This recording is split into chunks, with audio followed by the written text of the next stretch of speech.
In today's video, I do my first impressions review of the Artegria 10 brushes set, which I got for Christmas off of Amazon. I believe it was around $33 Canadian, which is only about $3.30 a brush, which is a fantastic deal. I heard about this from Lindsay the Frugal Crafter and decided it would be worth asking for Christmas, and I was very happy to receive them. There are 10 brushes and each one is different. They come inside of a nice pouch and a nice tube, which are both reusable, although I put the brushes now into a separate brush container that I use. They are faux squirrel hair synthetic and are designed by a Spanish company but made in China. There's a 3/4 inch flat wash brush, a 3/4 inch oval wash or cat's tongue brush, a 3/8 inch dagger striper, a number 12 round, a number 10 round, a number 6 flat, a number 8 round, a number 6 round, a number 3 round, and a number 0 round. Overall, I found that they are very good at holding water and have a very nice point. They're soft but not too mushy, and they're incredibly good for using watercolors in a more loose or watercolory way. I can also use them with gouache, especially if I want to make things very soft, smooth gradients, and I can use them with gouache in a regular way, although stiffer synthetics tend to be a little better for using gouache thickly. Here I'm trying them out with some Rosa Gallery paints, just in a Dollarama sketchbook, to use each brush to show and try out the different brush marks and shapes that they can do. The barrel of the round brushes is large on a lot of them, especially in number 12, number 10, and number 6 flat, which are sort of quill-shaped. They all have very fine, lovely, nice points, and they can squish down to make a very wide line. The number 6, number 3, and number 0 round are a little more narrow of round brushes and don't hold quite as much water, but are good for smaller details. As you can see, I continue to test things. The number 6 flat I find to be my least favorite of all the brushes, and I go for it the least often, even when I'm intentionally trying to try out the brushes. I don't think it's quite as useful as all the other brushes, but it's still nice to have in the set. The number 0 round is really quite lovely for small details, although I would prefer an even more fine detail brush, but I already own those from other sets, so these brushes are particularly good to add to my overall collection. I'd been missing a nice soft synthetic sort of squirrel hair brush, and I needed oval wash dagger stripper or striper, a large flat brush, and some very big round brushes, especially with softer bristles. And this set absolutely filled the exact niche I was looking for to complete my brush collection, or at least to complete it for now. I find that overall, especially the larger size brushes, which are quite a decent size, especially for the price. For the price, they're quite incredible. In fact, overall, these are some of my favorite brushes, and I'm extremely happy to have them in my collection, and I think they're worth far more than $3.30 each. I also find that they're wonderful to use. Visually, the brushes are very appealing, with the black bristles and the black handles and the silver barrel, the ferrule, and they can hold lots of water, but I don't find them hard to control, so they don't hold too much. They have a certain springiness to them without staying stuck in one pose, but they do have a natural sort of hair feel to them because they are quite soft and can hold a decent amount of water. So far testing them, I found that I've been using them with watercolor and gouache together. Because they hold a lot of water, they're not as easy to use for super precise details or super dark colors.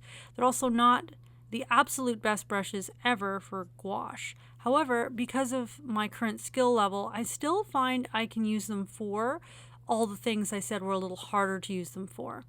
And I think that the way they handle is particularly unique and fun amongst my brush collection, and I'm looking forward to continuing to learn how to use them and their unique properties over time. I'll ask you to like, subscribe, and hit that notification bell if you're really enjoying my content. I like to premix and have a lot of paint ready to go, and I've started really enjoying using full pans rather than half pans so that my brushes can fit in them better, which is especially good for the larger brushes in this set. I have a mix of watercolor and gouache I'm using for this page here, including a bunch of pre-mixed slightly off-white colors, which have different colors in them, but are mostly white gouache, which I find to be a really good base. These are also the Mozart Komorebi and also my Shinhan PWC paints together. And mostly just going around using a mix of watercolor and gouache and seeing how things flow. Testing them out and seeing what can be done simply with one brush at a time without much preparation. I'm just painting a bunch of different sea creatures, plants, and other random things, as well as just checking how it feels to make large blotches of color and make things soft and blend together. Trying to get a good idea and impression overall of how the brushes work. Everyone's always advised that you spend the most money on good paper for watercolors, but I also don't want to spend too much money on paper, so I spend a lot of time training myself to use cheap paper anyway, even though you're not really supposed to. That's also why I seem to love gouache a lot, because you can use it on very cheap paper and get even better results often than using your best possible paper. Some paper that isn't really very good with pure watercolor techniques is extremely good with gouache, and some paper that could barely work for watercolor works well with gouache. However, I've also noticed that I'm willing to put up with wrinkles and certain effects that some people aren't, and I'm willing to just force the cheapest possible papers to just work with watercolor anyway. Just figure out how to do it anyway, because I don't want to spend a fortune on paper all the time. Going back in after letting things completely dry is something I really advise. I pulled in another palette here, which has a mix of watercolor and gouache, though primary watercolors. This is mostly custom mixes and Daniel Smith watercolors, as well as a custom mix of a pale skin tone and a slightly yellowish off-white that I made a long time ago in gouache. And I'm making sure to have fun and spontaneity and to specifically test out the brushes a bit more. But I didn't think that this was a good enough test. I continued doing some other tests off camera that won't be featured, but I decided to come back here. I did this painting digitally originally and made sure to have a reference up on my computer I was looking at while painting this. I printed out a paled version of the line art on my 25% cotton hot press Fabriano watercolor paper, which some people like and some people don't. I decided to use it with gouache, which I find a bit interesting. It's kind of a weird paper that I don't absolutely love and I don't absolutely hate, but it is kind of unique. I decided to do this Franzetta-inspired art study. It's mostly an original piece, but the composition and a lot of the features are really heavily inspired by a particular Frank Franzetta artwork. And the reason why I decided to do this is not only because Franzetta is an absolute master of oil painting and artwork, and it's good to study him for all kinds of reasons, but because right before doing this, as you can see on the side, the left-hand side, there's a bunch of full pans of mixed up gouache. These are all colors I mixed up to imitate colors found in Frank Franzetta's artwork that I didn't have pre-mixed before.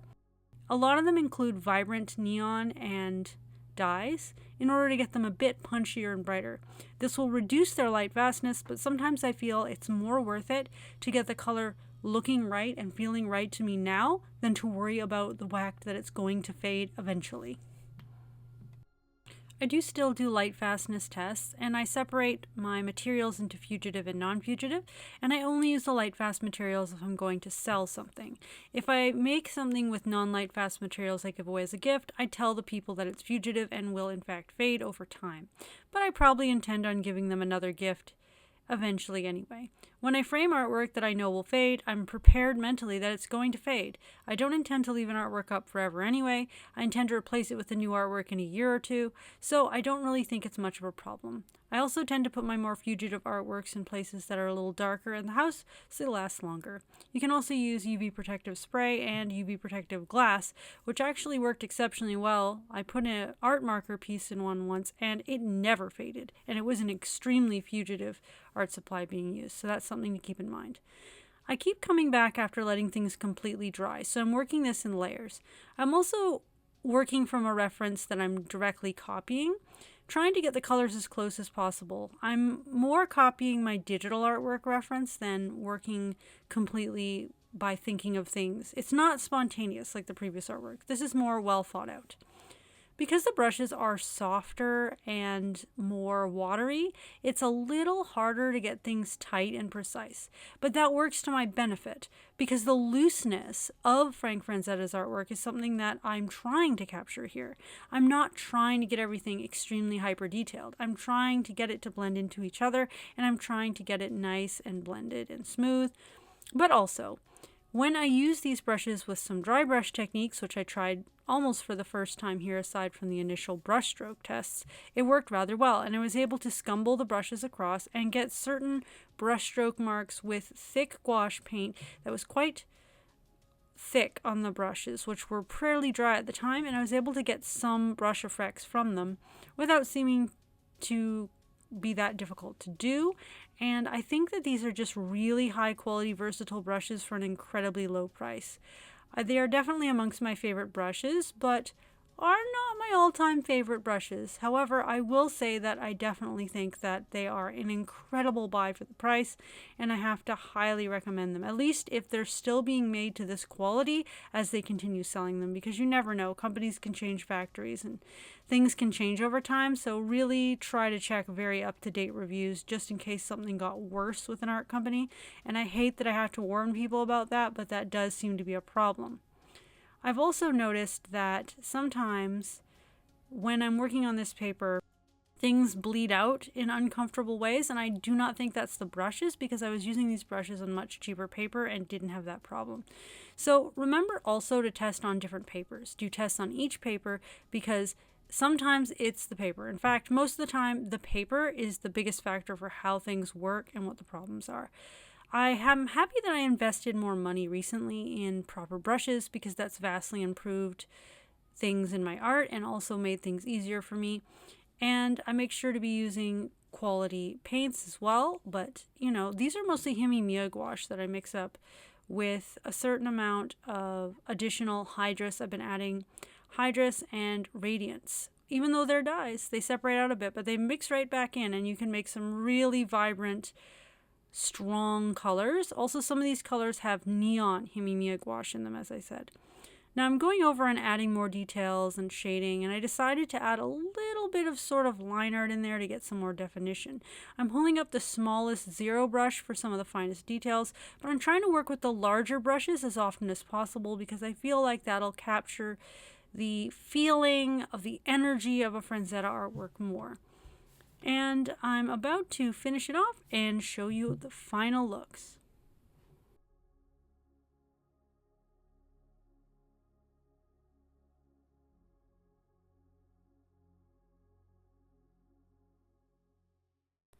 Once again, that's all for this video. If you like my videos, please remember to like, subscribe, and turn on that notification bell to all notifications so you will know when a new video comes up. I aim for new videos every Wednesday, but sometimes life happens and things are delayed. I hope that you enjoyed this video, and we'll see you with another one very soon.